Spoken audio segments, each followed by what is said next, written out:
아, 이게 무슨 일인가? 네. 목소리가 굉장히 아, 크게 네. 예, 두 분이 꽝 충돌하셔가지고 네, 안 했습니다. 큰 소리는 왜 난 거예요? 선대위 내에서 뭐 업무 지시 사항에 반발하는 사람이 있어가지고 선거대책위원회가 닻을 올리면요, 최고위원이라든지 이런 직함은 활동이 중단이 되는 걸로 보셔야 됩니다. 이준석 대표님을 비롯해서 모두에게 적용되는 문제입니다. 본인이 상임선대위원장만은 들을 필요가 없다고 공개적으로 발언하는 바람에 좀 언성이 높아졌던 것 같습니다.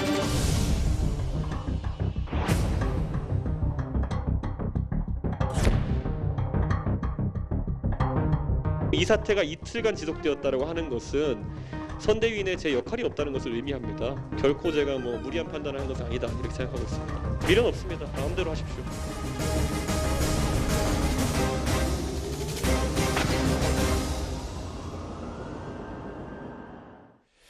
예, 오늘 뉴스 탑10은 바로 여기부터입니다. 1위가 나왔습니다. 이준석 대표가 지역을 돌며 자맹을 이어가다가 울산에서 윤석열 후보와 극적으로 의기투합한 게 정확히 18일 전입니다. 그런데 다시 한번 이준석 대표가 박차고 나왔습니다. 조금 전 4시에 긴급 기자회견을 열었는데요. 선대위 모든 직책을 내려놓고 사퇴를 강행했습니다. 먼저 이준석 대표가 미리 준비한 입장문부터 그 목소리 한번 길게 들어보겠습니다. 선대위 구성원이 상임선대위원장의 지시를 따를 필요가 없다고 공개적으로 발언할 수 있다면 이것은 선대위 존재의 필요성을 부정하는 것입니다. 거기에 더해서 이를 바로잡는 적극적인 행위가 없고 울산에서의 회동이 누군가에게는 그래도 대의 명분을 생각해서 할 역할을 해야겠다는 책임감을 안겨줬다면 일군의 무리에게는 한 번 얼렁뚱땅 마무리했으니 앞으로는 자신들이 마음대로 하고 다녀도 부담을 느껴서 지적하지 못할 것이라는 잘못된 자신감을 심어준 모양입니다. 선대위 내에서의 모든 직책을 내려놓겠습니다. 홍보미디어 총괄본부에서 준비했던 것들은 승계해서 진행해도 좋고 기획을 모두 폐기해도 좋습니다. 단 하나의 미련도 없습니다. 당대표로서 해야 할 당무는 성실하게 하겠습니다. 후보가 요청하는 사안이 있다면 협조하겠습니다. 입장문 내용 한번 길게 한번 들어봤습니다. 이현정 의원님. 네. 뭐 내용 하나하나 짚어보기 전에 먼저 크게 한번 볼까요? 네. 대선을 78일 앞두고 제1야당 당대표의 폭탄 선언입니다. 네. 제가 오늘 이 장면을 보면서 느끼는 제 한 줄 평은요. 민주당은 어떻게 하든지 이겨보려고 하는 정당 같아요. 예. 근데 국민의힘은 어떻게 하든지 져보려고 하는 정당 같습니다. 즉 민주당은 말을 바꾸건 어떻게 하는 간에 악착같이 정권을 재창출하려는 모습들이 보여요. 예. 근데 지금 오늘 이준석 대표의 저런 행동을 보면 어떻게 하든지 우리 후보를 좀 떨어뜨려야 되겠다. 이런 저는 느낌이 있습니다. 제 개인적인 느낌입니다. 예. 만약 일반 회사라면요. 당대 모든 조직인 간에 갈등과 문제는 있습니다. 그런데 당대표를 왜 뽑아놨습니까? 예전에 트루먼 대통령이 자신의 집무실에 The buck stop here라고 적어놓은 게 있어요. 그건 뭐냐면 내가 여기서 모든 문제를 해결한다라는 뜻이에요. 예. 자, 그래서 우리가 대통령 뽑고 당대표를 뽑는 거 아니겠습니까? 그걸 해결하라고 당대표를 뽑아놨습니다. 자, 근데 지금 이준석 대표는 자신이 선대위직을 다 그만두겠다고 그랬어요. 지금 당대표가 가장 중요한 일이 뭡니까? 자기 후보를 당선시키는 게 제일 중요한 일이잖아요. 예. 그걸 안 하겠다는 거 아닙니까? 그걸 안 하겠다는 당대표가 있을 이유가 뭐가 있나요? 있을 필요가 없죠. 그리고 당대표의 임무는 하겠다? 지금 이 국민의힘의 제일 큰 임무가 이 선거 이기는 거 아니겠습니까? 근데 그걸 안 하겠다는 당대표가 왜 있어야 되는 거죠? 저는 그렇다면 이 문제 뭐 잘잘못을 따지기 전에 예. 일단 이 오늘의 사태는 이거는 예를 들어서 말이 안 된다는 저는 걸 봅니다. 이거는 어떤 면에서 보면 조직원으로서 더군다나 당대표로서 할 수 있는 일이 아닙니다. 예. 그리고 이거는 제가 볼 때는 이준석 대표가 자기가 선대위직을 사퇴하고 당대표직을 수행하겠다? 이거 굉장히 모순적인 이야기예요. 알겠습니다. 아니 어떻게 선대위직을 그만두면서 당대표직을 하겠다고 이야기를 합니까? 저는 바로 당대표직도 사퇴해야 된다. 그런 이야기를 드립니다. 첫 질문부터 굉장히 센 발언을 하셨어요. 이제 하나하나 짚어볼 텐데 이준석 대표 오늘 입장문 내용 어느 정도 읽어보겠습니다. 그 자리에서 교정되지 않고 오히려 조롱거리였다. 책임자에게 지시를 내렸는데도 불응했다. 이 사태, 그러니까 조수진 의원과의 갈등, 이 사태가 만 이틀간 진행됐다는 건 선대인의 제 역할이 없다는 것이다. 이렇게 얘기했습니다. 정경 의원님, 그 4시 긴급 기자회견 이후에 이준석 대표 통화를 좀 하셨다면서요?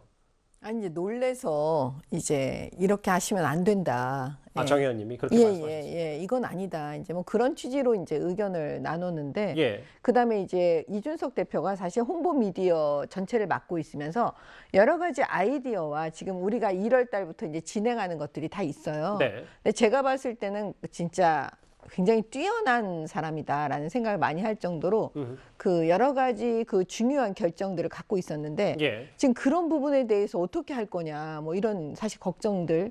왜냐하면 왜 이렇게까지 하는 거에 대한 한편으로는 이해를 하면서도 또 한편으로 더 큰 우리가 지금 가야 되는 정권 교체에 대한 국민의힘 입장에서는. 그렇죠. 그러니까 그런 부분에 이 안타까움을 지금 저도 너무나 수많은 전화를 받고 있고 예. 저 자체도 되게 고통스럽기 때문에 이제 그 부분에 대한 얘기를 이제 좀 제가 드렸거든요. 이준석 대표에게 이러면 안 된다. 예, 예. 근데 이제 본인은 예. 자기는 그 역할을 또 할 거다. 물속에서는 계속 해 나갈 거고. 그다음에 이제 이런 부분들이 선대위가 김종인 비대위원장이 이제 나서서 뭔가 이렇게 새롭게 좀 정리하고 가는 뭐 그런 일이 있지 않겠는가. 그다음에 정권 교체에 대한 본인의 그 확신은 있고, 그다음에 여전히 그 대표로서 그다음에 이 선거를 총체적으로 가져갈 거다. 이런 얘기들을 나눴습니다. 예. 그러면 저 긴급 기자회견 끝나고 정미경 의원님이 직접 통화한 이준석 대표의 발언 말고, 발언 뭐 공개할 수 없다고 가정하면 이준석 대표의 그 목소리 톤이나 뉘앙스로는 복귀 생각이 전혀 없다, 절대 없다 이렇게 받아들이면 됩니까? 아니 그거는 뭐 알 수가 없지만 예. 제 생각에는 그 어떻게 대표가 이 선거에 지금 선대위 직책 내려놓겠다고 하지만 내려놓는 게 아니잖아요. 예. 결국 본인의 책임이 또 무한하죠. 어떻게 후보만 또 책임이 다 있겠습니까? 그렇기 때문에 제가 볼 때는 또 정리가 되면 다시 어떤 방식으로 후보하고 또 이건 직접 얘기를 해야 되는데, 저는 사실 이 후보와 이 대표가 좀 자주 소통을 하고 좀 그랬으면 좋겠는데, 그러면 다시 또 뭔가 역할을 할 겁니다.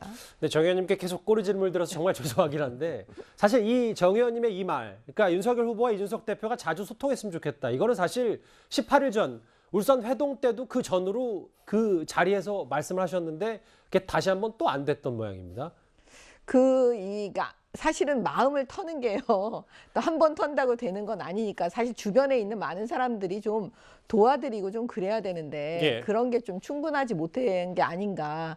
그다음에 이제 그런 이 조수진 공보단장과의 그런 일들도 예. 사실은 이제 알고 보면 그 또 오해할 수 있는 소지가 서로 간에 너무 많기 때문에 제가 볼 때는 직접 소통이 중요하다. 저는 이렇게 봅니다. 어쨌든 갈등이 수면 위로 다시 올라왔습니다. 저 긴급 기자회견이 끝나고 이준석 대표는 취재진의 질문에 답을 했습니다.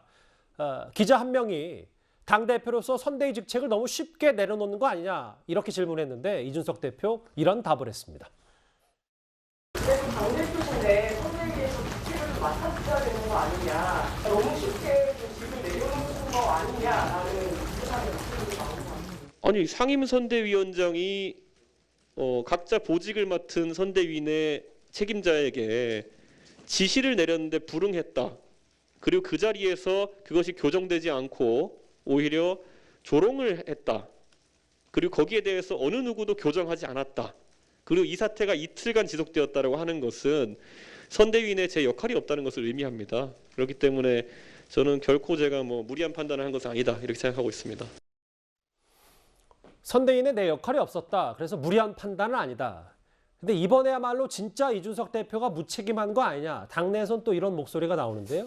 그게 왜 그러냐면 사실 대표직을 내놓고 대표직을 걸고 어찌 보면 후보 또는 뭐 이런저런 사람들과 뭔가 그 거래를 하는 듯한 모습을 보인 게 이게 처음이 아니란 말이죠. 예. 그러니까 이제 국민의힘을 지지하는 많은 그 지지자들 입장에서는 아니 걸핏하면 대표직 걸고서 뭘 그 일을 관찰하려고 하는 저런 식의 태도가 올바른 문제 해결 방식이냐 하는 데에 대한 지적이 반드시 있어야 되고요. 예. 그다음에 그 부분에 관해서 무책임하다는 비판도 이준석 대표가 저는 받아야 된다고 생각을 합니다. 그런데 이제 이준석 대표의 항변을 보면 자, 공동선대위원장, 상임선대위원장이 지시하는데 공보단장이라는 사람이 따르지 않는다. 근데 그것도 면전에서 따르지 않겠다고 얘기를 하는데 아무도 그걸 교정하려고 하지 않는다. 예. 이것도 사실은 좀 봐야 될 대목이에요. 그거는 이제 윤석열 후보에 대한 그 항변이라고 봅니다. 무슨 얘기냐면 어제 그런 일이 있었잖아요. 있었으면 누군가는 윤석열 후보한테 얘기를 했어야 돼요. 근데 그게 제대로 윤석열 후보가 오늘도 얘기하는 걸 보면 좀 뭐 두고 보시죠라고 하는 식의 그 얘기를 오늘 오후까지도 했거든요. 예. 그렇게 된다면 누군가가 이 문제를 해결할 것이다라는 기대가 혹시 있었는지 모르겠으나 기본적으로 이 문제를 해결하는 것은 본인이 직접 이준석 대표하고 통화를 하든가 아니면 김종인 총괄선대위원장이 해결을 하든가 했어야 되는데 그런 부분에 관해서 윤석열 후보가 손을 놓고 있었다고 저는 그 판단을 해요. 예. 그렇게 보면 윤석열 후보의 책임도 있는 거죠. 왜냐하면 이게 기본적으로 국민의힘 입장에서 보면 정권 교체를 하고 그 대표 주자가 윤석열 후보란 말이죠. 예. 이게 남의 일이 아니에요. 그러니까 본인이 나서서 사태를 파악하고 문제를 해결하는 것이 필요해요. 그렇다면 적어도 이준석 대표가 4시에 기자회견을 해서 뭔가를 뭐 던진다 뭐 이런저런 얘기가 많이 나오면 예. 이준석 대표하고 제가 뭐 그 사실관계는 잘 모르겠어요.